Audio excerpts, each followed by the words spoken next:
Friends, Padget disease बहुत ही rare disease होती है। हम पढ़ते हैं, लेकिन हमारे जो टॉपिक्स हैं उसमें इंपॉर्टेंट डिजीज़ हैं।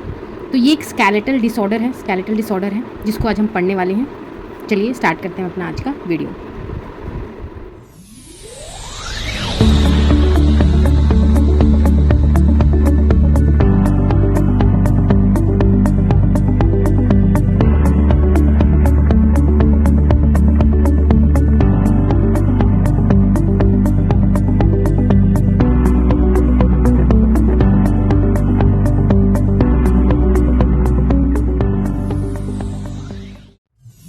Hello friends, welcome to nursing villa. मैं पूजा, आपकी अपनी फ्रेंड, लेकर आई हूँ आपके लिए एक नया वीडियो जिसमें हम पढ़ने वाले हैं पैजेट्स डिजीज़। देखते हैं डेफिनेशन इसकी। पैजेट डिजीज़ क्या है?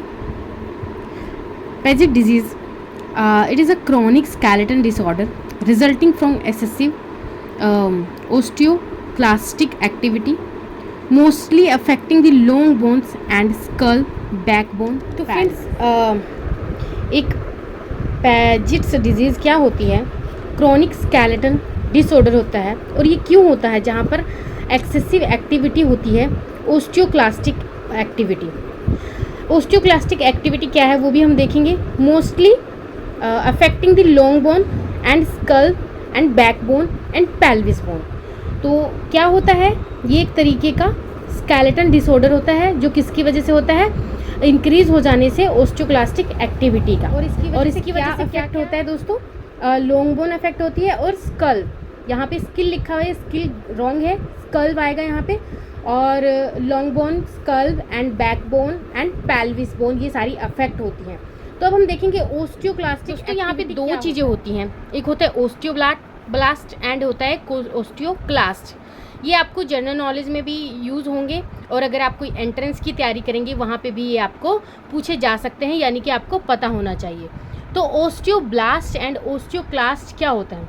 Are a special cell that help your bones grow and develop. यानी कि ये दोनों क्या होते हैं? स्पेशल सेल्स होते हैं हमारी बोन के, जो कि उनको ग्रो करने में और उनको डेवलप करने में उनकी पूरी हेल्प करते हैं। जो ओस्टियोब्लास्ट होते हैं उसमें क्या होता है? फॉर्म न्यू बोन्स को फॉर्म करते हैं एंड ऐड ग्रोथ, और उसकी ग्रोथ को ऐड करते हैं, मतलब ग्रोथ कराते हैं टू एग्जिस्टिंग बोन टिश्यू। जो भी वहाँ पे प्रेजेंट बोन टिश्यू है उनकी ग्रोथ कराते हैं और न्यू बोन्स को भी फॉर्म करते हैं। नेक्स्ट है हमारा ओस्टियोक्लास्ट, जो कि हमारे जो टॉपिक में है ओस्टियोक्लास्ट। ओस्टियोक्लास्ट क्या है? Dissolve old and damaged bone tissue, so it can be replaced with new healthier cells created by the osteoblast। यानी कि हमारा ओस्टियोक्लास्ट क्या है कि एक तरीके का ये जो सेल है वो क्या करता है? हमारी जो जो हमारी ओल्ड बोन्स हैं, ओल्ड बोन की जो सेल हैं उनको डिसॉल्व करता है, यानी कि उनको ख़त्म करता है। और उन जो भी डैमेज होते हैं, ओल्ड और डैमेज जो भी बोन टिश्यू होते हैं उनको ये क्या करता है? डिसॉल्व कर देता है, ख़त्म कर देता है। So it can be replace, और इसकी वजह से क्या होता है? रिप्लेस कर देता है विद न्यू हेल्दियर सेल्स।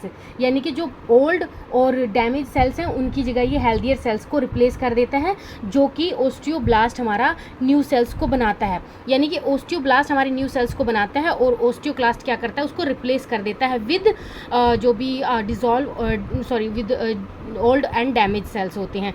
तो यहाँ पे हमारा यही पूछा गया कि ओस्टियोक्लास्ट एक्टिविटी इंक्रीज हो जाती है, यानी कि यहाँ पे वो ओल्ड और डैमेज जो सेल्स हैं उनको न्यू एंड हेल्दियर सेल्स के साथ एक्सचेंज कर रहा है, बट वो एक अमाउंट में कर रहा है, एक लिमिट अमाउंट में जितना उसको नीड है। लेकिन अगर ये एक्टिविटी बढ़ जाती है, यानी कि एक्सचेंज बढ़ जाता है बहुत ही ज़्यादा, जो भी थोड़े से भी ओल्ड होंगे उनको या डैमेज होंगे हल्के से भी, उनको भी वो रिप्लेस कर देगा। तो इससे क्या होगा? हमारा बोन का जो है वो जो भी बैलेंस है वो बिगड़ जाएगा, जो कि हमारे डिसऑर्डर में बताया गया जो हम पढ़ रहे हैं।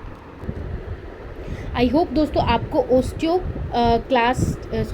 ओस्टियोक्लास्टिक जो एक्टिविटी है वो समझ में आ गई होगी कि क्या होती है। उसके बाद हम पढ़ेंगे इसकी इटियोलॉजी क्या होती है। इटियोलॉजी में हम देखेंगे दोस्तों अननोन कॉजेज़ होते हैं, but some are risk factor are there. यहाँ पे कुछ रिस्क फैक्टर बताए गए हैं, जैसे कि family history, family history more common in man and women में होता है, और एज अबव 40 ईयर, जो 40 ईयर से ज़्यादा के होते हैं उसमें कॉमन होता है। साइन एंड सिम्टम्स में क्या आता है दोस्तों, जर्नली एसिम्टोमेटिक होता है, ये इसमें पेन होता है, और क्या होता है दोस्तों, फ्रैक्चर एंड पैजिट्स लीजन, यहाँ पे लीजन भी बन जाते हैं।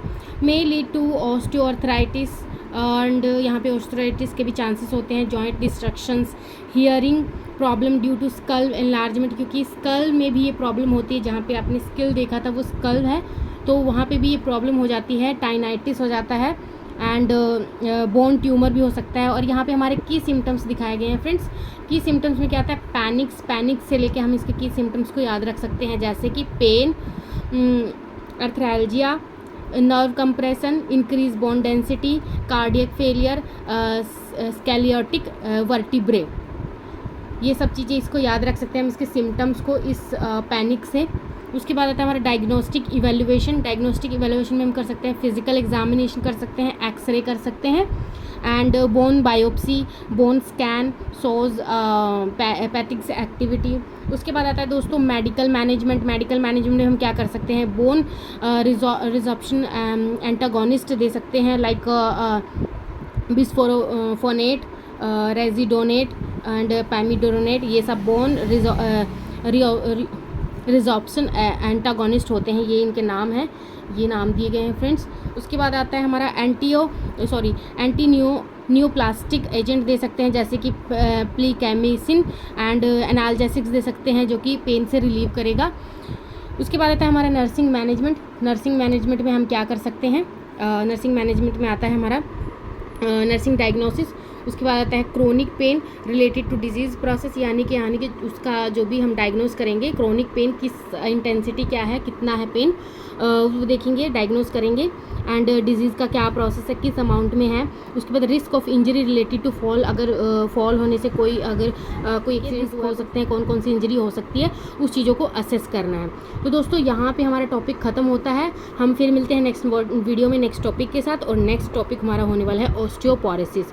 तब तक के लिए आप हमारे चैनल को लाइक एंड सब्सक्राइब जरूर कर लें। अगर आप हमारे डेली व्लॉग देखना चाहते हैं या फिर वुमेन्स हेल्थ रिलेटेड इन्फॉर्मेशन चाहते हैं, तो आप हमारे दूसरे channel women's health and nursing Pooja vlog को सब्सक्राइब करें, जिसका लिंक आपको डिस्क्रिप्शन में मिल जाएगा। Thank you friends.